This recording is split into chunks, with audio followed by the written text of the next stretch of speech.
Okay, well, welcome everybody. Thank you so much for joining us tonight. We're going to be talking about um, how a master's degree in psychology can help you to advance in a career where you're making the workplace better through psychology. So I'll spend a little bit of time talking about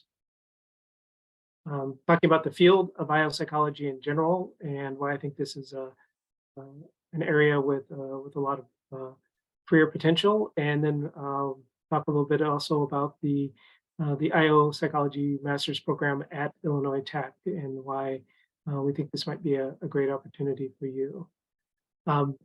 This is being recorded, as you just heard. I will be going through the presentation. If anybody has any questions, feel free to post those in the chat, and I'll be happy to answer questions at the end of the session.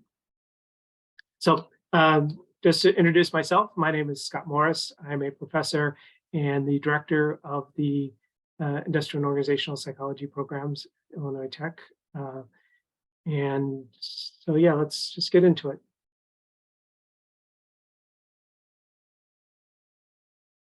So this slide shows a little snippet from a recent article about industrial and organizational psychology in Fortune magazine, and I won't read the whole snippet to you, but it highlights, I think, a couple important ideas. First of those is that, like any area, HR practices, human resource practices, are subject to changes over time and fads, to put it bluntly. So we see things that become popular and then they go out of favor. And for example, the one they note here is a few years ago, there was a big movement for organizations to try and bring in young employees by making the workplace more fun, by having ping pong tables or yoga classes or video game arcades in the workplace. And that got a lot of media attention, and it was kind of popular for a while, but it kind of disappeared shortly thereafter. And a fundamental reason is that it wasn't really delivering what employees want. So how do we know what employees want? Well, that's really where IO psychology comes in that it is the science of behavior in the workplace. And so by developing scientific theories, by collecting data on what works and what doesn't, we're able to come up with employment practices that will be effective at improving employee morale, improving the retention, and producing a effective and healthy workplace. The other thing that they note in here is the career potential. So organizations need trained specialists to design HR practices that are going to be effective. They also note that there are also opportunities for growth in the field, and more organizations are given HR specialists or HR managers a seat at the higher level of the organization's strategic decision making.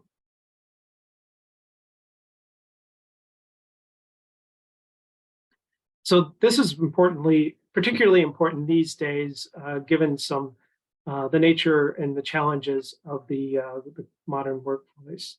So we see several things going on that create a demand for improved HR practices. For many years, people have been talking about the war for talent, that organizations recognize that there's a financial return on having the best employees. At the same time, um, the um, at the same time, we're in a culture now where individuals don't necessarily stay with an organization for a long time. So individuals will work for a number of different companies in their career, and one estimate I saw recently suggested that currently about half of the U.S. workforce was thinking about getting another job. So there's a constant need to restaff positions when people leave, and also it's valuable to invest in our employees to try and keep them around for longer. Obviously, the pandemic had a big impact on work for everybody. It really changed the way that many of us did our work. Um, and so after a year or more of working from home, organizations are now struggling to get people back into the workplace. And organizations would like to have employees in person because it makes it easier to manage their activities. And also, most importantly, is that there's a desire to create a work culture and a sense of shared identity and shared mission, and that's extremely challenging to do when people aren't interacting face to face. And so, um, and so organizations are being pushed by their employees to allow more remote work, and they're finding it challenging to meet all of their goals in this new sort of workplace. So again, we need to be able to design new HR practices that facilitate strong, engaged, and committed workers in this new environment. A third major area that we need to be mindful of the modern workplace is the importance of diversity, equity, inclusion. Uh, Organizations for many years have been interested in building up the diversity and having a more diverse workforce. Um, Recently, we see a shift from more of a focus on numbers and numeric representation, which is what we mean by diversity, to inclusion and belonging, to building up employment practices and creating a climate where um, individuals with different identities feel that they belong and they can be their authentic selves at work. And so again, we need strategies uh, to train individuals and to create systems that support both diversity and inclusion. So these are all things that IO psychologists can help with. So what is industrial and organizational psychology? You've heard me refer to this as IO psychology because the full name is somewhat of a mouthful, but industrial organization, or IO psychology, as the name implies, has these two sides to it. So there's the industrial side, or sometimes called personnel psychology, which focuses primarily on developing evidence-based human resource practices. So doing things like developing hiring systems that are effective and fair, coming up with methods to identify high potential employees and give them the developmental opportunities and coaching that they need to reach their full potential. So things like selection, performance management, training, that's all in the industrial side of the field. Now, there's an emphasis here on designing evidence-based practices, and that's something that really distinguishes IO psychology from HR management in general, in that, again, there's a focus on developing theories that have been rigorously tested empirically, and to collect data from organizations to see what practices are working and what are not, and to make adjustments based on the data that we collect. So we're training people not just to follow a bunch of rules, but to be researchers, to conduct research in organizations to inform their practices and improve their practices. So the other side of IO psychology, or the organizational side, is focuses more at a system level on designing, creating organizational climates and systems that promote both effectiveness, productivity, and employee well-being. So we develop methods for measuring the current level of engagement of employees and identifying areas where there may be issues we need to address. We try to address issues of absenteeism and counterproductive work behaviors, so negative behaviors that detract from the work, things like theft or bullying or incivility, and trying to root out the causes of those disruptive behaviors and minimize their impact. developing leaders and helping to create leaders who can create an inspiring vision for a team and effectively lead that team to achieve its goals. And as I mentioned, developing systems to promote diversity and inclusion. So creating a climate where everybody feels that they belong in the organization. So a wide variety of different kinds of areas that IO psychologists work in. So more concretely, if you got a master's degree in IO psychology, what can you do with that degree? Well, most of our graduates go on to work in one of two general areas. So many IO psychologists work in corporate or government HR offices. So working within an organization, designing their human resource practices. Many others work in management consulting companies where they are hired by HR departments to come in and design those. So organizations vary a lot. Many large organizations have very strong, well-staffed HR departments. Other places have smaller departments, and then they will hire consultants to come in and help them to develop and evaluate their systems. So many of our students work for these consulting companies where they'll work with an organization on a project basis and then move on to the next organization. Uh, there's work in a variety of different areas related to both the industrial and the organizational sides of the field.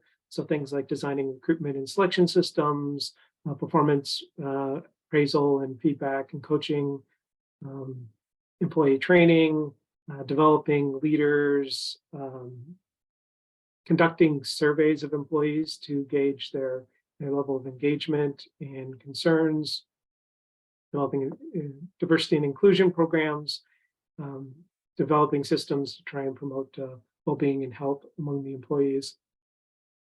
And also people analytics, which is a general term for folks who do collect and analyze data to support all these other practices. So increasingly, organizations are hiring people to be primarily data analysts and then to use that information or to help the organization business leaders use that information to guide their decisions. So I mentioned employment opportunities before, and IO psychology is an area where there's a lot of career potential.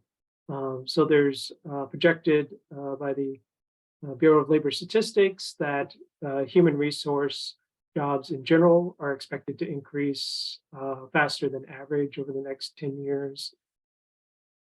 And the compensation for IO psychology is quite strong. So a recent survey by the Society of Industrial and Organizational Psychology found that the average salary for somebody with a master's in IO psychology was around $100,000. And now, realistically, you're not going to make that in your first job, although some do quite well. But the entry-level jobs are somewhat lower, but still a nice salary around a little over 60,000. And there's typically a fairly rapid increase for those who stay in a position for a while. So as you move from an entry-level position to a consultant position, you see a substantial rise, and then ultimately getting into a management position like HR director, there's additional increases in compensation. So the salary and job opportunity outlook is quite good. Now, moving away from the statistics, I thought it'd be helpful to give you a little bit more of a deep dive into some specific examples of how what a career in IO psychology might look like. So wanted to give you examples of a couple specific individuals. Now, these are just individual cases, and there's a lot of variety in the kind of work that's done. But hopefully, this will kind of give you a feel of what a career might look like. And so I'm going to be talking about Helen Michnevich as a graduate of our program. and has worked in a variety of different positions. So she's a good example that shows the different kinds of work that people might go into. And so Helen, when she was a student in our program, completed multiple internships with different organizations. And so this experience really helped her to land an initial position when immediately after graduating with Schneider Electric, which is a multinational manufacturer of some sort of electronic management systems. But she got a initial job as an organizational development specialist, where she was involved in doing these um, employee engagement surveys. Again, surveys of employees about feeling about different aspects of their job that are used to diagnose problem areas where the organization wants to focus. And she also got involved with doing assessments for hiring and developing leaders. So she would give um, different kinds of ability and personality assessments and interview assessments to their leaders as they were being hired, and also views for developing them. Eventually, she moved into a position at Schneider where she was more focused on succession planning, which involved identifying high potential individuals and coming up with plans to help them to further develop their leadership skills so that they could move into leadership positions in the future. So she left Schneider for a position at Deloitte, which is a large multinational management consulting company, where she did similar kind of work in their human capital practice, again, focusing on leadership assessment and succession planning. She commented that the consulting environment was a great learning experience for her because it gave her exposure to lots of different clients and business practices, and so she got experience working with a a diverse set of organizations. So she worked for Bayer and Pfizer, and she was involved with a merger between Sprint and Nextel, and helping them to navigate the joining of their companies. So she worked there for a while and then went back to an internal HR position at United. She joined United shortly after they gone through a bankruptcy, and they were doing some serious restructuring of their organization.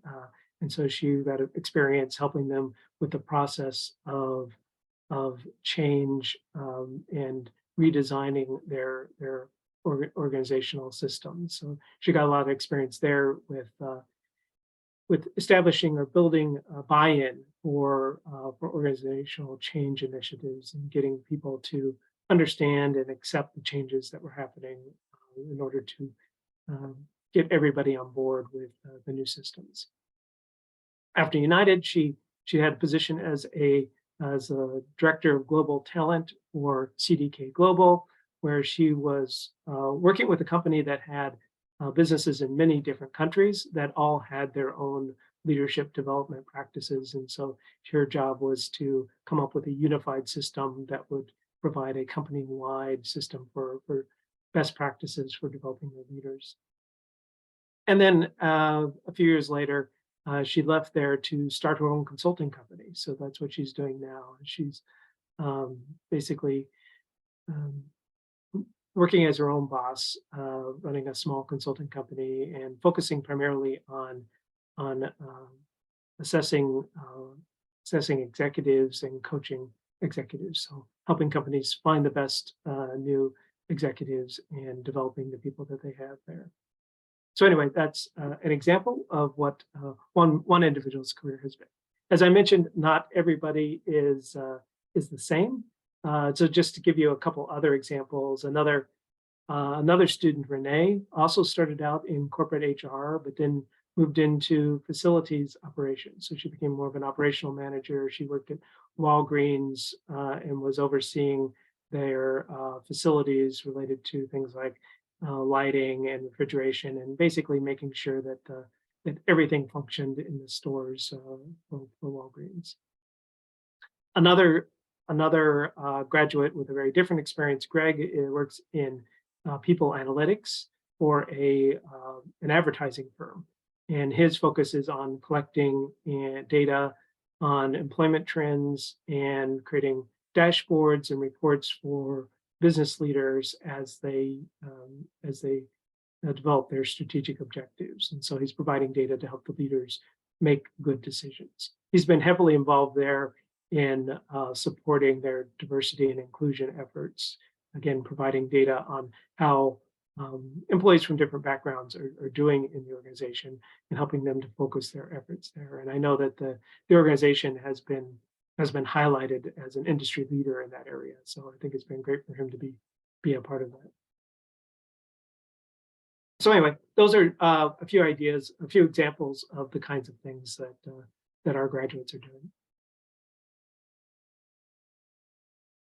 Moving on, talk a little bit about why you might want to consider getting a master's degree at Illinois Tech. What's distinctive about our program? So one thing I want to note is that I'm very proud to work with such a great group of faculty. We really have some impressive people here. Two of our faculties are fellows of the Society of Industrial and Organizational Psychology, which is the leading professional organization for the field. The faculty are research active, which means that they're not just reading and sharing that information, but they're actually the people who are creating the science that you're going to be implementing. I think the opportunity to learn from such great faculty is something that would be a great benefit. A distinguishing feature of our programs is that we put a strong emphasis on quantitative methods and analytics. So everybody gets a lot of exposure to statistics and analytical models and come out of the program being sort of the analytics guru for the places that they work. So we have a strong reputation for putting out people who have that technical competence, which gives people a definite advantage in seeking a job. All of our students get applied experience, and our students get amazing internships while they are in the program, which, as I mentioned before, are extremely helpful in terms of getting that first job. Part of the reason we get these great experiences is because we have an amazing network of alumni who still work in the Chicago area or other employers, mostly in the Chicago region, who know our program, know our students, and regularly come to us looking for interns. And often those internships turn into full-time jobs. So that professional network that we have is a fantastic resource.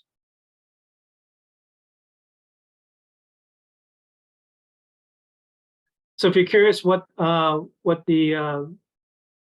it be like to be a student in the program, just sort of a quick view of what a typical first year would look like for a full-time student. So in the fall of the first year, you would have a course in organizational psychology, which basically covers the foundations of the theories of behavior in the workplace, understanding what drives employee motivation, understanding how individuals work together in teams, how leadership influences others, and what are the characteristics of an effective leader, things like that. There's a course in statistics, the beginning of your training in analytics and in quantitative methods that I mentioned. Students often are concerned about statistics. Not everybody is a fan of statistics, but I would say that we've done a great job of creating a educational program where students, regardless of their background and comfort level with statistics, are able to get up to speed and come out of the program being really strong in this area. There's also opportunities in the program for electives. So often in the first semester, students will take an elective course, often a class from business, which kind of rounds out the education. It's not just psychology. The balancing this out with some business courses gives you some familiarity with that perspective, which again can be very helpful because you're working in a business context. And if you have to work with people from the finance department, it's helpful to have a little bit of understanding about finance and how the business side of HR addresses these problems. That would be a typical fall semester. In the spring, there would be 3 courses. One would be the personnel or the I side, the industrial side of the field. Uh, Another statistics course and an advanced IO course, and maybe a seminar on leadership, maybe one on organizational attitudes. But this is just an example. So this would be what a typical course would be for a full-time student. Um, there's often a question about whether this is feasible for somebody who's working or somebody's working full time. I would say that we are an in-person program, so we expect people to come to campus, and we think that the personal interaction leads to more effective training, but also the interaction and the opportunity to meet with your peers is a really critical aspect of building your professional network. And so we see that as a critical part of the education. So a lot of it is in person. Um, but we do make efforts to try and make it accessible to working professionals. So many of the courses are offered in the evenings. And for those that are not offered in the evenings, we will have online options so that students are able to complete those courses even if they can't be on campus during the day. So if you have questions about that, I'm happy to talk to you about your individual situations, but it is designed to be feasible for somebody who's working. I would also say that we do have some students who don't take courses full time, and that's perfectly fine. So you can take fewer classes, stretch the degree out a little bit longer, and that makes it easier to balance the coursework with the other demands on you and the other things that are going on in your life. So I mentioned our amazing faculty. So just a quick introduction to us. The first one there is me, Scott Morris. I'm the director of the program and a professor. I've been at Illinois Tech for about 30 years. I specialize in employee selection, in data analytics, and psychometrics. So those are my areas. We also have Roya Amen, who's an expert in leadership and diversity, and also does research related to helping individuals balance work and family demands. Christina Bauer is an expert in training, and particularly the application of technology to training, and doing things like gamification, where we can take game-like elements, add those to a training program to help keep people engaged. And finally, Rob Keating, who is a teaching professor who teaches several of our statistics classes and is also an expert on the design of diversity and inclusion programs.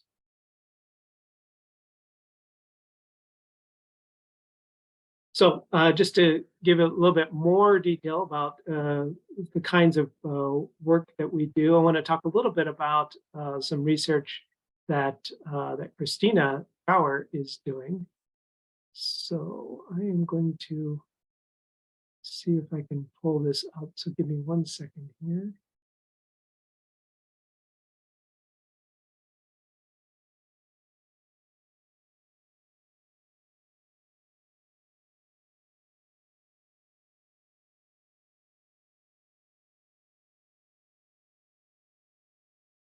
Okay, so hopefully this is working and you can see the animation here. So Christina is currently working on a federally funded project called the iLearn project, which is looking at the use of augmented learning or augmented reality in learning. And so they have students wearing these these headsets that allow them to interact in this virtual world, and they're studying them as they solve problems. The ultimate goal is to use this kind of a system to improve problem solving and teach problem solving to engineering students. The So they basically, you can see them working here on a problem-solving task, a puzzle task that they're a simple puzzle task that they're using just to demonstrate the system. But the idea is that by looking at this in a three-dimensional interactive way, you can do a better job of understanding and modeling how people solve problems in with real physical objects. An interesting aspect of this project is that they're trying to identify where people get stuck, or what they call moments of impasse, right? When you're trying to solve a problem, you have to go through a few steps, and then all of a sudden you get stuck and you don't know what to do next. And so they're using a variety of individual differences as well as data that they collect from people's interaction with the system to identify when people are going to get stuck. And once they can identify that, then you can come up with interventions that might give hints or nudges to people to help get them back on the right track. So a combination of this augmented reality and artificial intelligence to hopefully will lead them to more effective training.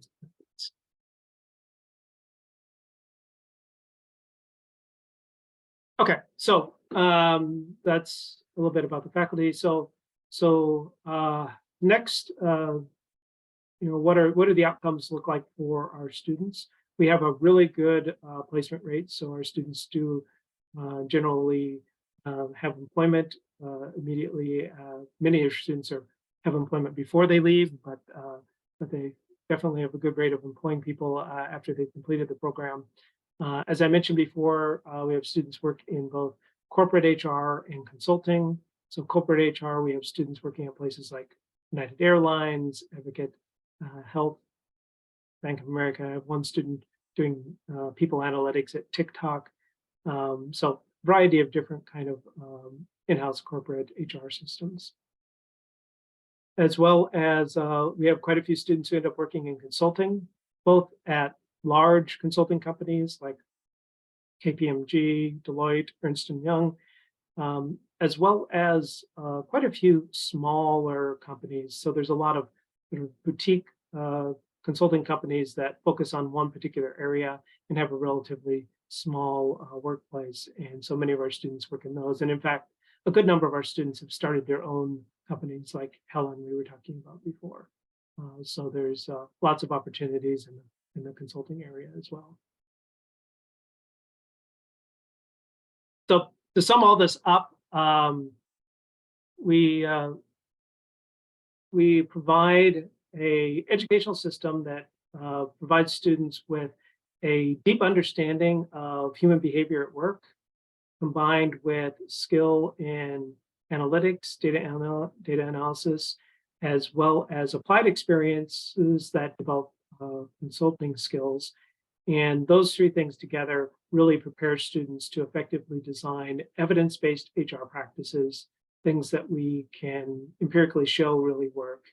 And those will help organizations to improve their effectiveness, their productivity, but also the engagement and the well-being of their workforce, and can be used to enhance diversity, equity, and inclusion. So can broadly help make the organization better for both for the organization and the individuals who are in that organization. So in summary, we use the science of psychology to create a better workplace, and we would love to help you join us in that effort.